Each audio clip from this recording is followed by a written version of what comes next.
विवेक श्रीवास्तव, देखिए देश की अर्थव्यवस्था मर चुकी है, देश की अर्थव्यवस्था मर चुकी है, लोकतंत्र समाप्त हो चुका है, तो आप यहां कैसे खड़े होकर बोल रहे हैं? हम बचाने के लिए मर चुका है, तो हम ही तो बचाने ये के लिए लाइट आए कैसे हैं। जल रही है, ये एसी कैसे चल रहा है, ये यहां पर आए कैसे है, ये अर्थव्यवस्था मर चुकी है, और अगर लोकतंत्र मर चुका है तो आप कैसे बोल रहे हैं? हम लड़ने आए हैं, बचाने आए हैं, आपके माध्यम से मैसेज पहुंचाने आए हैं। इन्होंने कहा दुनिया का कोई एक ऐसा देश बताओ जहां ट्रंप ने टैरिफ ना लगाया हो, दुनिया को कोई ऐसा देश बताओ जहां का प्रधानमंत्री जाकर के कहता हो अब की बार ट्रंप सरकार, नमस्ते ट्रंप, हाउडी मोदी, विश्व गुरु। ट्रंप और मोदी की जो दोस्ती है वो अटल है। अब देखिए अमेरिका के साथ नया अध्याय चलेगा, चीन की आवश्यकता नहीं, रूस की आवश्यकता नहीं, कोई नहीं, मोदी ही मोदी, ट्रंप ही ट्रंप। किसने कहा कोई है ऐसा देश? ये है वो देश। और उसके बाद 30 टाइम्स प्रेसिडेंट डोनाल्ड ट्रंप जाकर के पूरे विश्व में घूम घूम के कहते हैं मैंने फोर्स किया था उस सीज फायर को जो भारत और पाकिस्तान ने जिसको अपनाया। एक ही देश है, यह है वो देश। और उसके बाद यहां टैरिफ लगता है, पड़ोसी मुल्कों पे 16%, 19%, यहां 50% का टैरिफ है। यह है वो महान दोस्ती।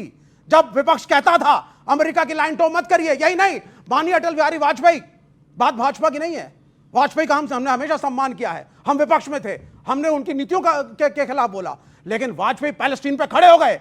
आप बच्चे जाकर के यूट्यूब पे उनकी स्पीच को सुनिए, कैसे बब्बर शेर की तरह प्राइम मिनिस्टर वाजपेयी ने कहा कि भारत का एक स्टैंड पैलेस्टीन के साथ। और मोदी साहब चले गए इजराइल के पीछे, क्यों?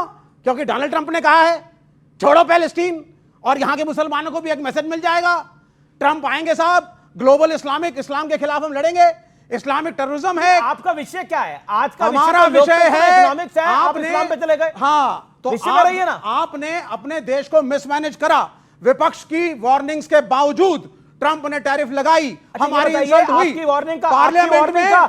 वार्निंग का जनता में कोई असर नहीं हुआ? बिल्कुल। आपको किसने वोट डाला? हाँ। आप तो विपक्ष के विपक्ष में ही चल रहे हैं तब से। नहीं, विपक्ष का। जब आप इलेक्शन कमीशन को, जो माननीय राहुल गांधी ने दिखाया है, कल रात को भी मीटिंग हुई है, यहां सांसद राज्यसभा की आई हैं, ये उस मीटिंग और डिनर पार्टी का हिस्सा थी। बाकायदा पावर पॉइंट प्रेजेंटेशन पे इंडिया अलायंस के सारे नेताओं ने तो आप मानते हैं अर्थव्यवस्था मर चुकी है और लोकतंत्र समाप्त? अरे नौकरी है नौकरी। कितनी मुश्किल से माँ बाप आपको भेजते हैं यहाँ पर, फीसें कितनी ज्यादा हैं स्कूल की, कॉलेज की। मैं आपसे प्रश्न पूछ रहा हूं। एब्सोल्युटली लोकतंत्र मर चुका है, हाँ या ना? बिल्कुल मरा हुआ है। अच्छा, भारत की अर्थव्यवस्था मर चुकी है भाई। देखिए सुनिए, हाँ नहीं बोलिए, हाँ या ना बोलिए। डेड का मतलब ये नहीं होता, डेड का मतलब बिल्कुल आप खड़े होइए, डेड का मतलब क्या होता है सर? मर चुकी है। मर चुकी है। डेड का मतलब क्या होता है? मरा हुआ। डेड का मतलब मरा हुआ होता है। मैं पीछे भी पूछ लेता हूं, किसी के पास डेड का कोई और मतलब है मरे हुए के अलावा? किसी के पास है? डेड का मतलब क्या होता है? खड़े होकर बोलिए। खत्म, एकदम खत्म। मतलब डेड का मतलब मरा हुआ होता है, लेकिन डेड का मतलब वो मत समझिए जो बोला जा रहा है। अभी तक लेफ्ट वाले झूठा इतिहास पढ़ाते थे, अब झूठी भाषा भी पढ़ाने लगे कि डेड का मतलब कुछ और होता है। और झूठ कैसे बोलते हैं भाई साहब? कभी भी मोदी जी ने नहीं बोला अब की बार ट्रंप सरकार। ट्रंप ने कहा अब की बार ट्रंप सरकार। मैं चैलेंज करके कहता हूं दुनिया में कोई दूसरा देश बताइए जिसके नारे को अमेरिका के राष्ट्रपति ने जाकर स्वीकार किया हो। ये थी भारत की धमक। और दूसरा मैं बताना चाहता हूं, ये तो वो थे 6 मार्च 2023 को राहुल गांधी जाकर लंदन में क्या बोलते हैं? Why the defenders of democracy, America and Europe are silent? Why they are not interfering in India? यह है इस देश का दुर्भाग्य कि हमारा एक ऐसा विपक्षी नेता है जो जाके विदेश में कहता है कि मेरे देश में अमेरिका और यूरोप हस्तक्षेप क्यों नहीं कर रहे। और देखो इनका एक झूठा कारनामा, भारत के मुसलमानों को फिलिस्तीन से जोड़ रहे हैं। इसी परिस्थिति ने भारत को बर्बाद किया है। कोई आती है मोहतरमा तो फिलिस्तीन का बैग लेके आती हैं। एक है वो मोहतरमे मजलिसे इत्तिहादुल मुसलमीन, वो आके जय फिलिस्तीन बोलते हैं और ये आकर फिलिस्तीन के साथ जोड़ने लगते हैं, फिर हमास और हिजबुल्लाह के साथ जोड़ने लगते हैं।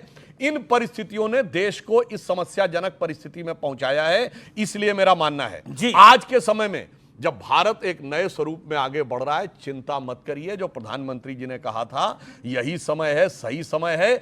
आज से 30 साल पहले जब WTO आया था तब भी यह माना जा रहा था कि अमेरिकन कंपनीज आके कब्जा कर लेंगी और भारत दब जाएगा, मगर भारत उसमें से शक्ति बन के उभरा। और आज मैं एक बात थोड़ा सा अलग हटके मगर इस सब्जेक्ट के संदर्भ में कहना चाहता हूं।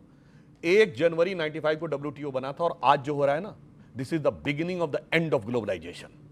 यानी ये दुनिया में इतना बड़ा परिवर्तन की शुरुआत है। कॉलोनाइजेशन यानी जिसमें इंग्लैंड ने हमको गुलाम बनाया था वो चला 200 साल। कम्युनिस्ट जिनके लिए ये हाथ पांव मोड़ के बहुत चिल्लाते रहते हैं, वो चला 75 साल से कम में। ग्लोबलाइजेशन खत्म हो रहा 30 साल, और रही बात रोजगार उसकी करें, बताओ आज महंगाई की दर कितनी है? बोलो बोलो बोलो बोलो बोलो बोलो। नहीं बोल पाएंगे क्योंकि 2.1 है।